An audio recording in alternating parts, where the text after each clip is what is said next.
नमस्कार, hot topic में आपका स्वागत है। मैं हूं अखिलेश शर्मा। हम शुरुआत कर रहे हैं पंजाब से, जहां आज मोगा में अकाली दल के अध्यक्ष सुखबीर सिंह बादल रैली करने पहुंचे थे, लेकिन उनका विरोध करने के लिए किसान पहुंच गए। उसके बाद किसानों और पुलिस में झड़प हो गई। किसान रैली की जगह दाखिल होने की कोशिश कर रहे थे। जब पुलिस ने उन्हें रोकने की कोशिश की तो पुलिस और किसानों में धक्का मुक्की हुई। इसके बाद पथराव किया गया, पुलिस ने लाठीचार्ज किया और बाद में वाटर कैनन भी चलाई। अकाली दल के अध्यक्ष सुखबीर बादल ने एनडीटीवी से बातचीत में कहा कि पथराव करने वाले किसान नहीं बल्कि कांग्रेस और आम आदमी पार्टी के लोग थे। साथ ही उन्होंने कहा कि बीजेपी किसान आंदोलन को कमजोर करना चाहती है और किसी से भी पूछ लीजिए कैप्टन और पीएम मोदी का रिश्ता क्या है।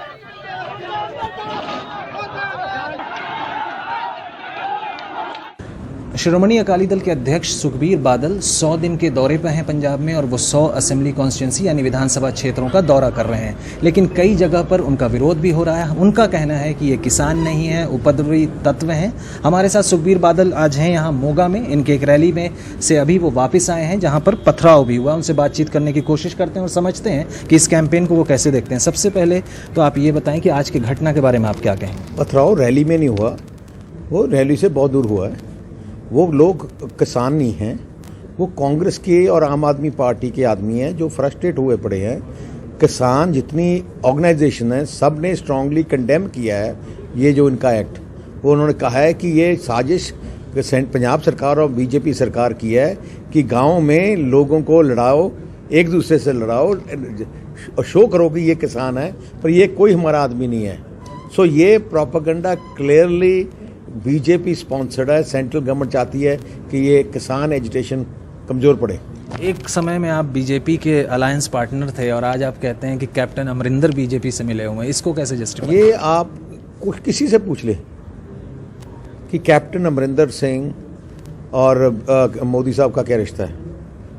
आप किसी भी कांग्रेस के सीएम को ये टिकने नहीं देते। ये इंटेंशन गवर्नमेंट ऑफ इंडिया और कैप्टन की है कि ये लड़ाई पर गांव में चल जाए और लोगों का ध्यान किसानी एजुटेशन से हट जाए। यही कारण है कि किसान लीडरशिप ने कहा है कि ये हमारे आदमी नहीं, ये गुंडे आदमी है। आखिरी सवाल, कितनी सीटों की उम्मीद है इस चुनाव में? लैंडस्लाइड देखोगे आप।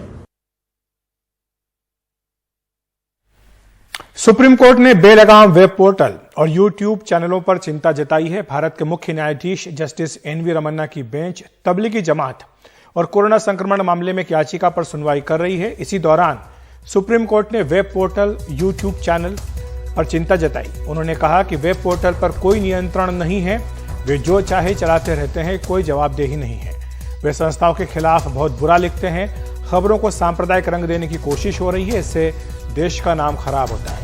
यूट्यूब पर 1 मिनट में बहुत कुछ दिखा देते हैं। क्या सरकार के पास निपटने का कोई तंत्र है? वेब पोर्टल के लिए कुछ करना होगा।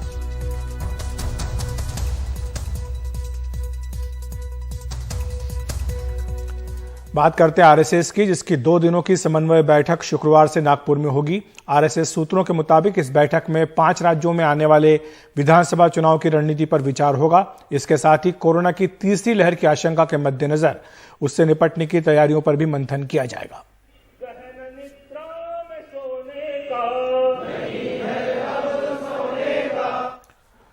उधर कोरोना काल में गणेश चतुर्थी को लेकर कर्नाटक के मुख्यमंत्री बसवराज बोम्मई दबाव में हैं। बीजेपी के ही कई विधायकों और पूर्व केंद्रीय मंत्रियों ने धमकी दी है कि सरकार ने अगर इजाजत नहीं दी तो भी गणेश चतुर्थी मनाएंगे, भले ही गोली क्यों न खानी पड़े।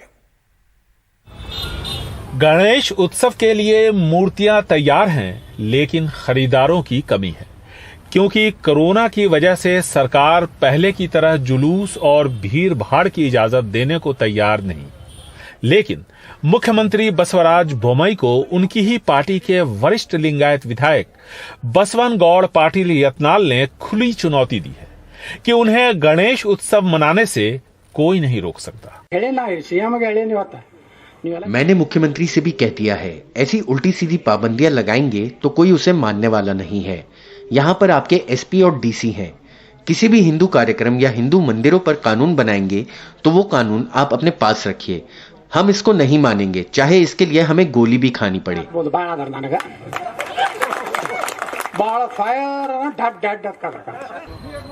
विधायक की शह पर कुछ संगठन भी अब किसी भी सूरत में गणेश उत्सव मनाने पर अड़ गए हैं। एक तरफा फैसला नहीं होना चाहिए। शुक्रवार को मस्जिदें भरी होती हैं, मस्जिद के बाहर सड़कों पर भी। हमें पता है कि महामारी के दौर में हम रह रहे हैं, हम इसके नियमों का पालन करेंगे, लेकिन हम गणेश उत्सव मनाएंगे। We will follow whatever that is there within the framework of this pandemic rules. We will celebrate. अब मुख्यमंत्री दबाव में हैं। आखिर उनके कायदे कानूनों को उन्हीं की पार्टी और संघ परिवार से जुड़े लोग चुनौती दे रहे हैं। ಜಿಲ್ಲೆಗಳಿಂದ ವರದಿ ತಗೊಂಡು ಬಂದು हमने विशेषज्ञों से राय मांगी है।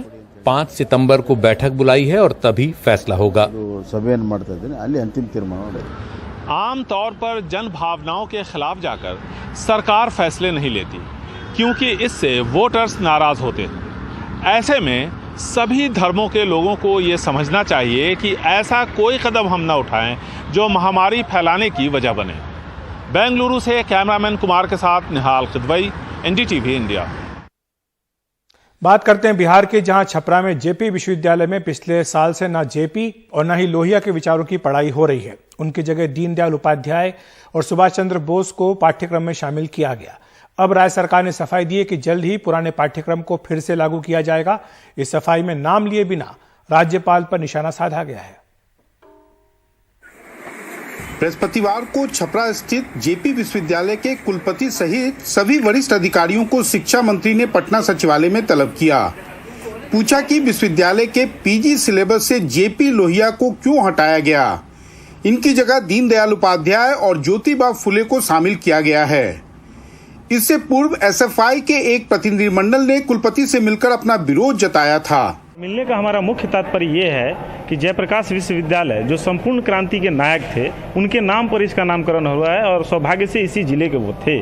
लेकिन जयप्रकाश विश्वविद्यालय के सिलेबस से उनको हटा करके और ये उनका उपेक्षा किया जाना विश्वविद्यालय द्वारा उपेक्षा किया गया है।